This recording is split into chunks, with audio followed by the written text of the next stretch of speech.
लोग कहते दुनिया उनकी है जो मेहनत करते।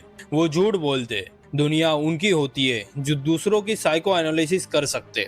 रॉबर्ट ग्रीनी ने लॉस 21 से 24 में सिखाया कि सरवाइव कैसे करना है, पर लॉस 25 से 48 ये सर्वाइवल के लिए नहीं है, ये डोमिनेंस के लिए। अब तुम्हारे हाथ में वो वेपन्स है जिनके बारे में दुनिया को पता ही नहीं कि वो एग्जिस्ट भी करते हैं। तुम्हें पता है कि लॉ 33 कैसे किसी के इमोशनल ट्रिगर को दबाता है, या लॉ 48 तुम्हें घोष बना देता है जिसे कोई पकड़ ही नहीं सकता। जो तुमने पहले देखा वो ट्रेलर था, अब जो तुम देखने वाले हो वो कैरेक्टर असैसिनेशन है। अगर सांप अपनी खाल नहीं बदलेगा तो वो एक दिन कमजोर होकर मर जाएगा। जो खुद को बदलना जानते वही जिंदगी में आगे बढ़ते। ये बात हमें सिखाती है लॉ नंबर 25, रिक्रिएट योरसेल्फ। आपके दिमाग में सोसाइटी ने बचपन से जो भर दिया है, आप आज भी वही करते आ रहे हो। आपके अंदर पोटेंशियल तो बहुत है, लेकिन आप एक्शन लेने से इसलिए डरते हो कि अगर आप सोसाइटी के हिसाब से नहीं चलोगे तो वो आप पर उंगली उठाएगी। सोसाइटी तो बस यही चाहती है कि तुम वही करो जो सब कर रहे, तुम वही सोचो जो सब सोच रहे। लेकिन अगर सच में तुम आगे बढ़ना चाहते हो तो इस भीड़ से निकलकर अपनी पहचान खुद बनाओ। अपने आप को हर सिचुएशन के हिसाब से अडॉप्ट करना सीखो। सोसाइटी से हटकर नए तरीके से सोचना सीखो। सोसाइटी सिर्फ आपको जज करेगी, लेकिन अगर तुम इनको इग्नोर करके बस अपनी खुद की अलग पहचान बनाओ। क्योंकि जो लोग कुछ अलग करने की कोशिश करते, शुरुआत में तो लोग उन्हें पागल कहते, लेकिन बाद में वही लोग उसके जैसे बनने का सपना देखते। हिस्ट्री के सबसे पावरफुल लोग, चाहे वो किंग्स हो, बिलियनियर्स हो या फिर माफियास, उन सब में एक चीज कॉमन थी, उनके हाथ कभी गंदे नहीं दिखते थे। लेकिन इसका मतलब ये नहीं था कि उनके आसपास कुछ गलत हो ही नहीं रहा था। ये है law number 26, keep your hands clean. ये इस बुक का सबसे कंट्रोवर्शियल लॉज में से एक माना जाता है। इसका आइडिया ये है, अपनी रेपुटेशन को इतना क्लीन रखो कि ब्लेम हमेशा किसी और पर चला जाए। हिस्ट्री में कई पावरफुल लोग खुद कभी सामने नहीं आए। अच्छे काम का क्रेडिट उन्होंने लिया और बुरे कामों की जिम्मेदारी किसी और के कंधों पर डाल दी। बिल्कुल शतरंज के राजा की तरह, जो खुद लड़ता कम लेकिन पूरा गेम अपने पीसेस से खेलता है। लेकिन यही पर सबसे इम्पोर्टेंट बात आती है। मैं तुम्हें ये लॉ फॉलो करने की सलाह नहीं दे रहा, असली लेसन कुछ और है। दुनिया में ऐसे लोग होते हैं जो अपना नाम साफ रखने के लिए तुम्हारा इस्तेमाल कर सकते हैं।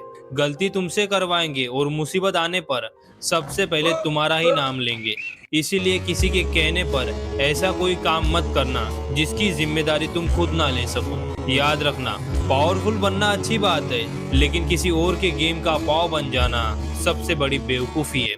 इस लॉ का सबसे बड़ा लेसन ये नहीं कि आप लोगों को यूज करो, बल्कि ये है कि खुद कभी किसी के यूज मत बन जाना। सोचो, एक इंसान ने पूरे देश के लाखों लोगों को इतना कन्वीनियंस कर दिया कि लोग ने उसकी हर बात को सच मान लिया। उसके एक इशारे पर लोग अपनी जान देने और दूसरों की जान लेने के लिए तैयार हो गए। आखिर ऐसा क्या हुआ? यही समझाता है law number 27, create a cult like following. हर इंसान को लाइफ में कभी ना कभी किसी ऐसे शख्स की जरूरत महसूस होती है जो कंफ्यूजन के वक्त उसे डायरेक्शन दे। और जब कोई इंसान बार बार उनकी प्रॉब्लम सॉल्व करता है, लोग उस पर ट्रस्ट करना शुरू कर देते। ट्रस्ट धीरे धीरे इन्फ्लुएंस में बदलता है, और इन्फ्लुएंस कब डिपेंडेंसी बन जाता है पता ही नहीं चलता। उसके बाद लोग फैक्ट से ज्यादा उस इंसान की बातों पर यकीन करने लगते, और यही से शुरू होता है ब्लाइंड फॉलोइंग। इसलिए इस लॉ का सबसे बड़ा लेसन लोगों को अपना फॉलोअर बनाना नहीं है, बल्कि ये समझाना है कि कहीं तुम खुद किसी के ब्लाइंड फॉलोअर तो नहीं बन रहे। किसी भी इंसान को, चाहे वो लीडर हो, इन्फ्लुएंसर हो या कोई गुरु, इतनी पावर कभी मत दो कि तुम्हारा दिमाग सोचना ही बंद कर दे। याद रखना, ट्रस्ट जरूर करो, लेकिन अपनी सोच कभी किसी के हवाले मत करो, क्योंकि जिस दिन तुमने सवाल पूछना छोड़ दिया, उस दिन किसी और ने तुम्हारी सोच पर कंट्रोल कर लिया। जिंदगी में सबसे महंगी चीज फेल्यूर नहीं होती, सबसे महंगी चीज होती है वो मौका जो सिर्फ डर की वजह से तुम्हारे हाथ से निकल गया। यही समझाता है law number 28, enter action with boldness. अगर तुम्हारा दिमाग में कोई आइडिया है तो उस पर पूरे कॉन्फिडेंस के साथ एक्शन लो, क्योंकि एक्शन लोगे तो सिर्फ दो ही आउटकम्स होंगे, या तो सक्सेस मिलेगी या फिर एक लेसन मिलेगा। लेकिन अगर सिर्फ डर और हेजिटेशन की वजह से एक्शन नहीं लिया तो रिजल्ट पहले से ही डिसाइड है, रिग्रेट। और यकीन मानो, फेलियर का डर कुछ दिन रहता है, लेकिन रिग्रेट का दर्द कभी कभी पूरी जिंदगी। दुनिया हमेशा उन लोगों को याद रखती है जो हिम्मत करके पहला कदम उठाते, ना कि उन लोगों को जो परफेक्ट टाइम का इंतजार करते रहते। और एक बात हमेशा याद रखना, कॉन्फिडेंस लोगों को तुम्हारी बात सुनने पर मजबूर करता है, लेकिन सिर्फ कॉन्फिडेंस काफी नहीं होता, उसके साथ सच्चाई, स्किल और एक्शन भी होना चाहिए। असली कॉन्फिडेंस वो नहीं जो सिर्फ बोलता है, असली कॉन्फिडेंस वो है जो मुश्किल होने के बाद भी एक्शन लेता है। इस दुनिया में मौके उन्हीं को मिलते हैं जो डर के बावजूद आगे बढ़ने की हिम्मत रखते और जो हर बार हेजिटेशन में उलझे रहते। धीरे धीरे वो अपनी कहानी के हीरो नहीं, किसी और के गेम के पाव बन जाते। इसीलिए डर को सिग्नल मत बनाओ, एक्शन को आदत बनाओ, क्योंकि कई बार तुम्हारी जिंदगी बदलने के लिए सिर्फ एक बोल्ड डिसीजन ही काफी होता है।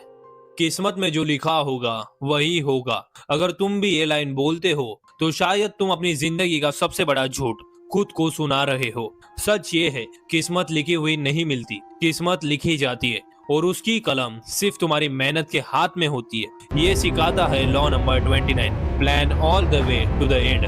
99% लोग सुबह उठते हैं, दिन निकालते हैं, रात को सो जाते हैं और फिर वही साइकिल रिपीट करते रहते। ना कोई क्लियर गोल, ना कोई रोड मैप, ना कोई डायरेक्शन, बस एक ही डायलॉग, देखा जाएगा। और वही दो शब्द उनकी पूरी जिंदगी बर्बाद कर देते। लेकिन जो टॉप 1% लोग होते, वो सिर्फ सपने नहीं देखते, वो हर स्टेप पहले से कैलकुलेट करते। उन्हें पता होता है पहला मूव क्या होगा, दूसरा मूव क्या होगा, और अगर प्लान फेल हुआ तो बैकअप प्लान क्या होगा। जब तक उनका गोल कंप्लीट नहीं होता, तब तक उनके लिए हार मानना ऑप्शन ही नहीं होता। चेस के गेम को ही देख लो, जो प्लेयर सिर्फ अगला मूव सोचता है वो अक्सर हार जाता है, लेकिन जो प्लेयर गेम शुरू होने से पहले ही एंड गेम इमेजिन कर लेता है वही असली विनर बनता है। कभी कभी जीतने के लिए अपने पावरफुल पीसेस भी सैक्रिफाइस करने पड़ते, लेकिन सैक्रिफाइस तभी काम आता है जब तुम्हें पता होता है कि आखिरी मूव क्या होगा। याद रखना, half planning is equals to half result और no planning is equals to someone else success. इसलिए जो भी करो, ऐसा प्लान बनाओ जिसमें एंड रिजल्ट पहले से ही दिखाई दे। हर पॉसिबिलिटी सोचो, हर रिस्क समझो, हर ऑब्स्टेकल का सॉल्यूशन पहले से ही तैयार रखो, क्योंकि अगर तुमने अपने लाइफ का प्लान नहीं बनाया तो दुनिया तुम्हें अपने प्लान का हिस्सा बना देगी, और जब उनका काम खत्म हो जाएगा वो तुम्हें बिना सोचे पीछे छोड़ देंगे। जिस काम को करने में लोगों के पसीने छूट जाते, अगर वही काम तुम बिना किसी टेंशन के करके निकल जाओ तो लोग सिर्फ इम्प्रेस नहीं होते, वो तुम्हें अलग लेवल का इंसान समझने लगते। यही सिखाता है law number 30, make your accomplishment seem effortless.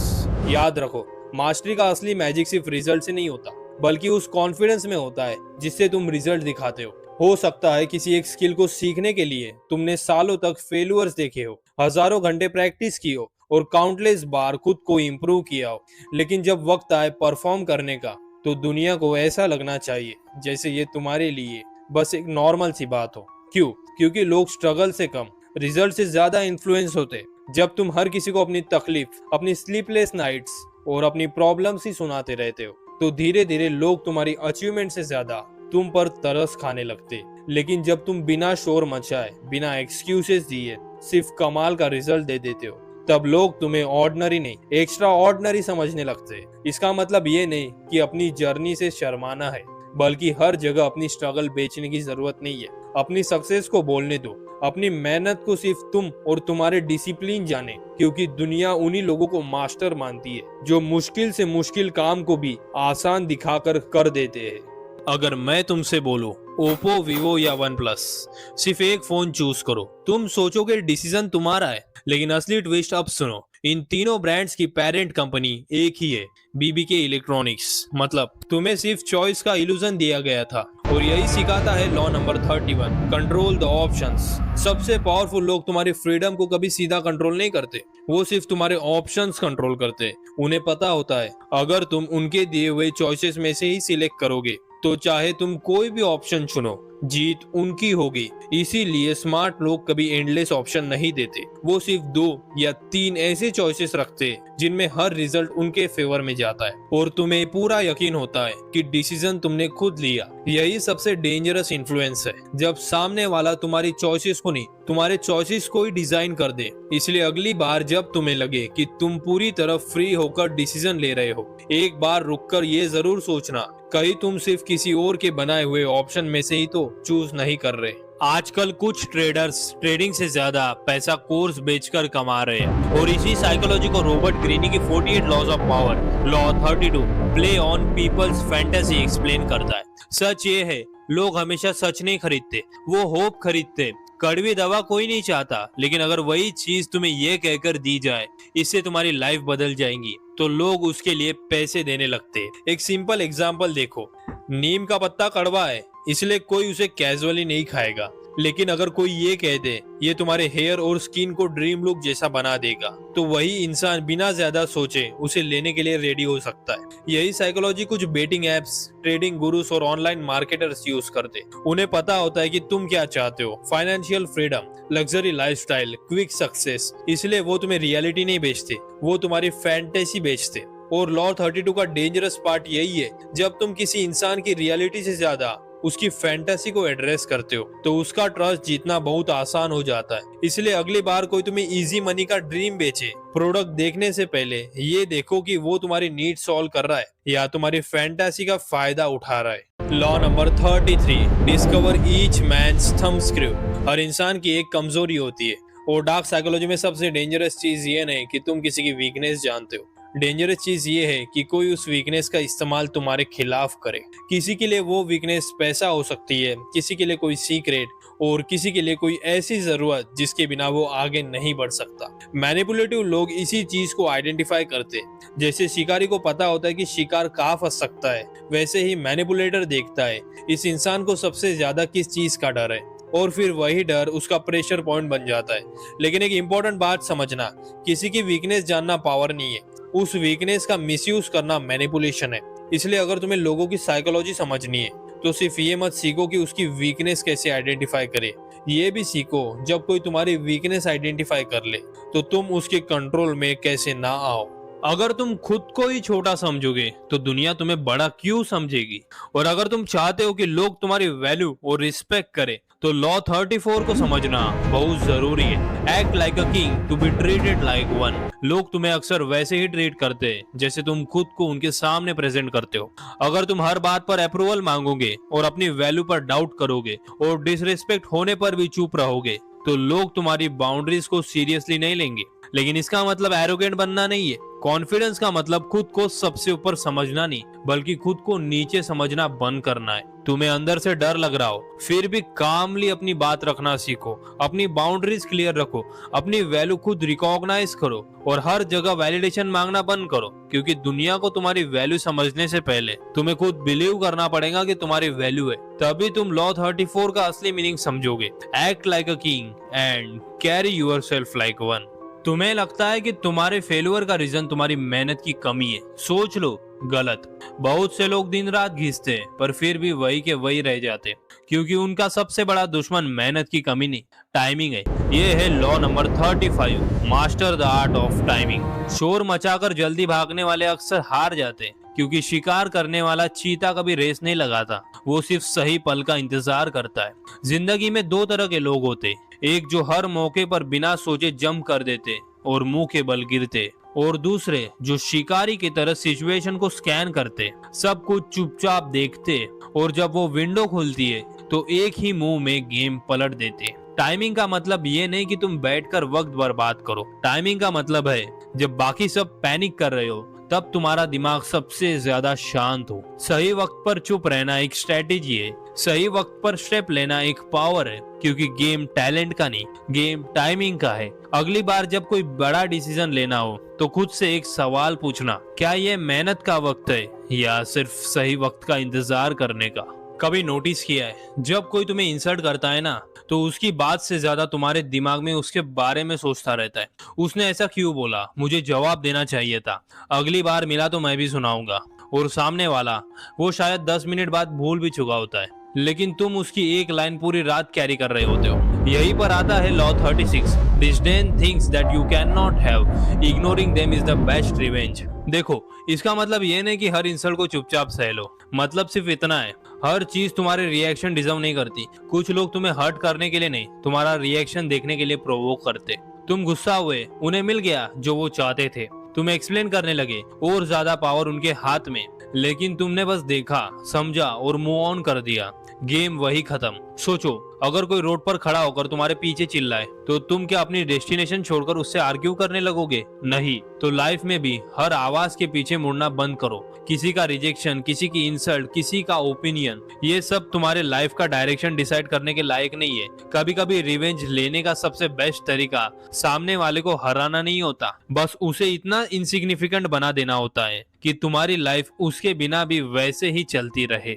Law number 37, create compelling spectacles. एक बार सोचो, दो लोग सेम चीज बेच रहे हो। पहला बोलता है भाई मेरा प्रोडक्ट बहुत अच्छा है, दूसरा कुछ नहीं बोलता, बस टेबल पर प्रोडक्ट रखता है, लाइट्स ऑफ करता है और एकदम अनएक्सपेक्टेड तरीके से उसे रिवील करता है। अब बताओ तुम्हारा दिमाग किसकी तरफ गया? यही ह्यूमन साइकोलॉजी है। हम सिर्फ इंफॉर्मेशन पर रिएक्ट नहीं करते, हम एक्सपीरियंस पर रिएक्ट करते। इसलिए बड़े ब्रांड्स सिर्फ प्रोडक्ट लॉन्च नहीं करते, वो इवेंट क्रिएट करते। लॉ 37 का मतलब है अगर तुम्हारे पास कुछ वैल्यूएबल है तो उसे बोरिंग तरीके से मत दिखाओ। लोगों को सिर्फ बताओ मत कि तुम्हारे पास क्या है, उन्हें ऐसा फील कराओ कि वो उससे देखना ही चाहते हैं। क्योंकि दुनिया में अटेंशन उसे नहीं मिलती जो सबसे ज्यादा बोलता है, अटेंशन उसे मिलती है जो सबसे ज्यादा मेमोरेबल होता है। कभी कभी इंटेलिजेंस दिखाना इंटेलिजेंस नहीं, मिस्टेक होती है। सोचो तुम किसी रूम में बैठे हो और तुम्हें पता है कि सामने वाले से ज्यादा तुम समझ रहे हो। अब तुम्हारे पास दो ऑप्शंस है, सबको प्रूव करो कि तुम स्मार्ट हो या नॉर्मल बिहेव करो और अपना गेम अपने अंदर रखो।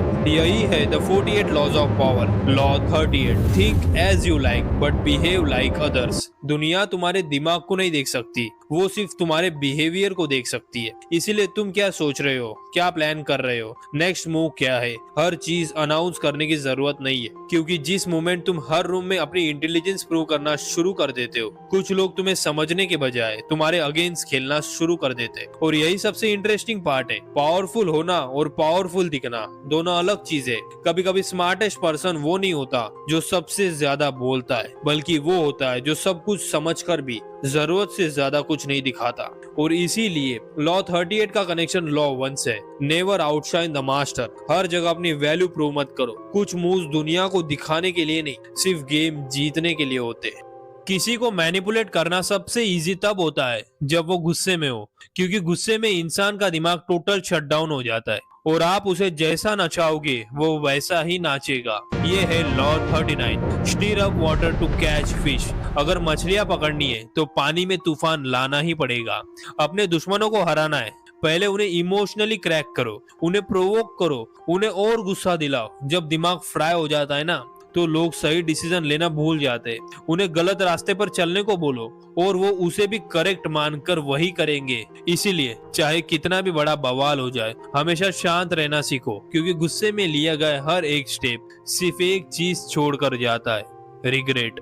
इस दुनिया में कुछ भी फ्री नहीं मिलता, हर एक चीज की एक हेवी प्राइस होती है। और अगर तुम्हें कोई भी चीज बिना 1 रुपए दिए मिल रही है ना, तो याद रखना प्रोडक्ट तुम खुद हो। ये है law 40, despise the free lunch. दुनिया की सबसे महंगी चीज वो है जो तुम्हें फ्री में मिलती है, चाहे वो किसी का फेक सपोर्ट हो, कोई आइडिया हो या किसी का दिया हुआ एहसान। जब तुम किसी से बिना प्राइस चुकाए कुछ लेते हो तो तुम जाने अनजाने में अपनी आजादी उनके हाथों में गिरवी रख देते हो। एक बार किसी का एहसान ले लिया ना, तो वो कल उसी एहसान को वेपन बनाकर तुम्हारा सर झुका देगा और तुम कुछ नहीं कर पाओगे, क्योंकि तुमने अपनी सेल्फ रिस्पेक्ट एक छोटी सी फ्रीबी के बदले बेच दी थी। इसलिए अगली बार कोई फ्री का ऑप्शन दे तो बाद में लेवरी से बचने के लिए उसकी कीमत वही ऑन द स्पॉट चुका दो।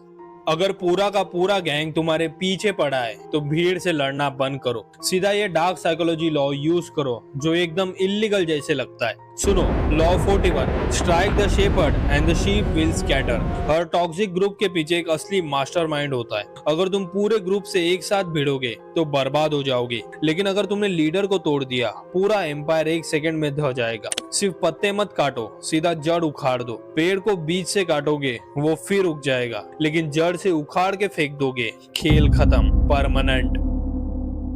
किसी से इंस्पायर होना तुम्हें ग्रो करा सकता है, लेकिन उसकी कॉपी बनना तुम्हारी आइडेंटिटी ही खा सकता है। यही आइडिया है the 48 laws of power. Law 42, avoid stepping into great man shoes.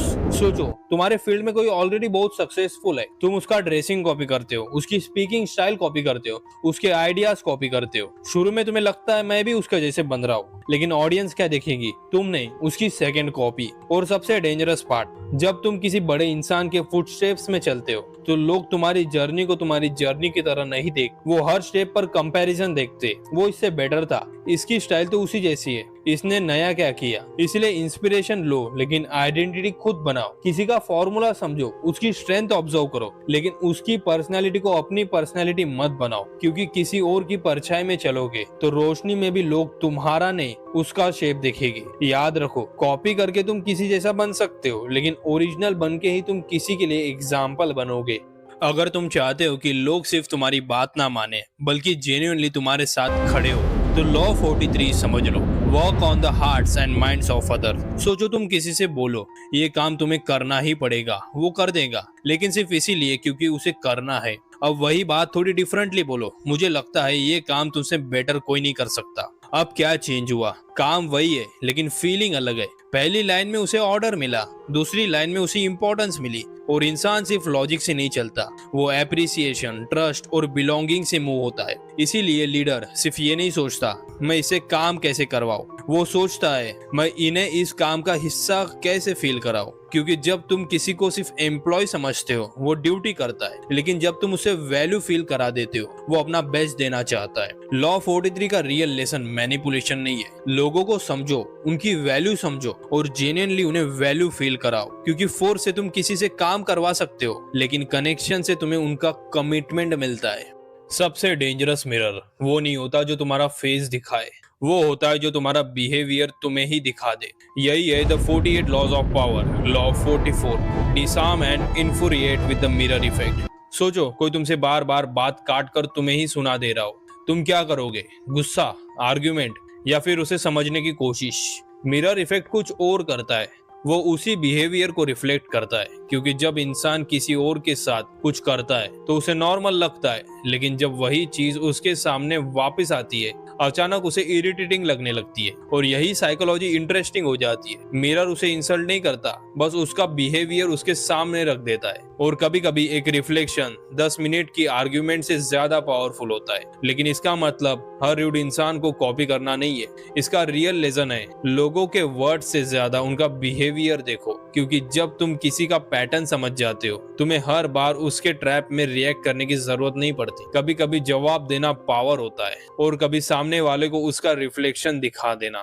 Law number 45, never reform too much at once. कभी नोटिस किया है, एक रात तुम डिसाइड करते हो बस कल से फोन बंद, कल से मास्टरबेशन बंद, कल से डिसिप्लिन, कल से 5 बजे उठूंगा, और अगले दिन तुम वही इंसान होते हो। क्यों?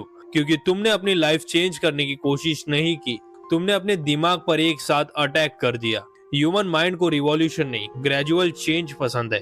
इसलिए एक एडिक्शन छोड़ो, एक हैबिट बदलो, एक रूटीन फिक्स करो, फिर नेक्स्ट। क्योंकि खुद को तोड़कर बदलने वाला इंसान ज्यादा दूर नहीं जाता, खुद को समझकर बदलने वाला जाता है। लॉ नंबर 45, चेंज लाओ, लेकिन इतना नहीं कि तुम्हारा माइंड ही चेंज के खिलाफ हो जाए। कभी नोटिस किया है, जिस दिन तुम किसी काम में बहुत ज्यादा अच्छे हो जाते हो उसी दिन से कुछ लोग तुम्हारी सक्सेस सेलिब्रेट करना नहीं, तुम्हारी फेल्यूर का इंतजार करना शुरू कर देते। यकीन नहीं होता तो सुनो, law number 46, never appear too perfect. इंसान को तुम्हारी कामयाबी से उतनी प्रॉब्लम नहीं होती जितनी प्रॉब्लम उस बात से होती है कि तुम वो काम इतनी आसानी से कर लेते हो जिसके लिए वो दिन रात स्ट्रगल कर रहा होता है। और यही से पैदा होती है जीलियसिप।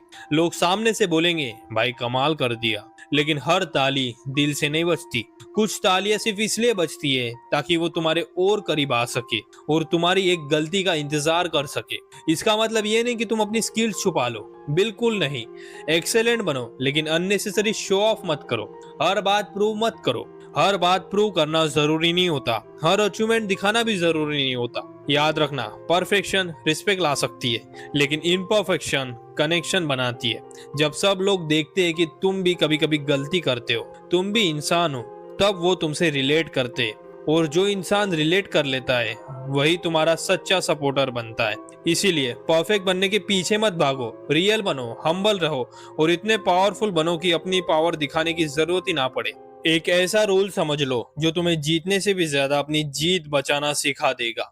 ज्यादातर लोग फेल तब नहीं होते जब वो हार रहे होते, वो फेल तब होते जब वो जीत चुके होते। और इसीलिए law number 47, learn when to stop. सोचो, सालों के मेहनत के बाद तुम अपना गोल अचीव कर लेते हो, नाम मिल गया, पैसा मिल गए, सक्सेस मिल गई, लेकिन फिर दिमाग कहता है बस एक और बार, थोड़ा और यही से शुरू होती है बर्बादी। लालच इंसान से कभी नहीं कहता कि अब बस, वो हमेशा कहता है थोड़ा और इसी थोड़ा और के चक्कर में लोग वो भी खो देते हैं जो उन्होंने सालों की मेहनत से बनाया होता है। याद रखना, जीतना एक स्किल है, लेकिन सही वक्त पर रुक जाना एक विजडम है। हर जीत के बाद अगला कदम बढ़ाना जरूरी नहीं होता। कभी कभी सबसे पावरफुल डिसीजन होता है रुक जाना, क्योंकि गेम हमेशा उस इंसान को नहीं हराती जो कमजोर होता है। गेम उस इंसान को हराती है जो अपनी जीत के नशे में अपनी लिमिट भूल जाता है। तुम कितना जीत सकते हो, इससे ज्यादा इंपॉर्टेंट है तुम्हें कब रुकना आता है। वही असली विनर होता है।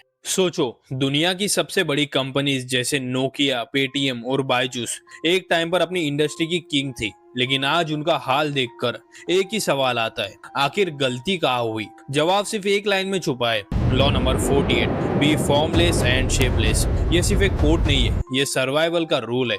आज की दुनिया में टेक्नोलॉजी हर दिन बदल रही है, बिजनेस हर महीने बदल रहे और लोग हर पल बदल रहे। अगर तुम वही के वही खड़े हो तो समझ लो तुम ऑलरेडी पीछे छूट चुके हो। ब्रूस ली ने कहा था, बी लाइक वाटर। पानी को ग्लास में डालो तो ग्लास बन जाता है, बॉटल में डालो तो बॉटल बन जाता है, और अगर रास्ते में पत्थर आ जाए तो पानी उससे टकराता नहीं है, अपना रास्ता बदल देता है। इसीलिए पानी को रोकना मुश्किल होता है, और वही इंसान सबसे डेंजरस होता है जिसे कोई प्रेडिक्ट ही ना कर सके, लेकिन जो अपने ईगो में बोलता रहता है मैं कभी नहीं बदलूंगा, सबसे पहले वही टूटते हैं। क्योंकि दुनिया टैलेंट से नहीं, अडेप्ट करने की एबिलिटी से चलती है। याद रखना, स्ट्रांग होना जरूरी नहीं है, फ्लेक्सिबल होना जरूरी है। जो वक्त के साथ खुद को अपडेट करता है वही आगे निकलता है, और जो सिर्फ अपनी पुरानी सोच से चिपका रहता है वक्त उसे हिस्ट्री बना देता है। इसीलिए डिसीजन तुम्हारा है, या तो तुम खुद को बदल लो या फिर एक दिन वक्त तुम्हें मजबूर करके बदल देगा, और उस दिन सिर्फ पछतावा बचेगा। अगर तुमने पार्ट 1 मिस किया तो तुमने बेस खो दिए, और बिना फाउंडेशन के ये नॉलेज तुम्हें खुद ही कच्चा चबा जाएगा। डिस्क्रिप्शन में पार्ट 1 का लिंक है, वहां से स्टार्ट करो या फिर इसी भीड़ में घूम के रह जाओ। छोड़ो या चुनो, फैसला तुम्हारा है।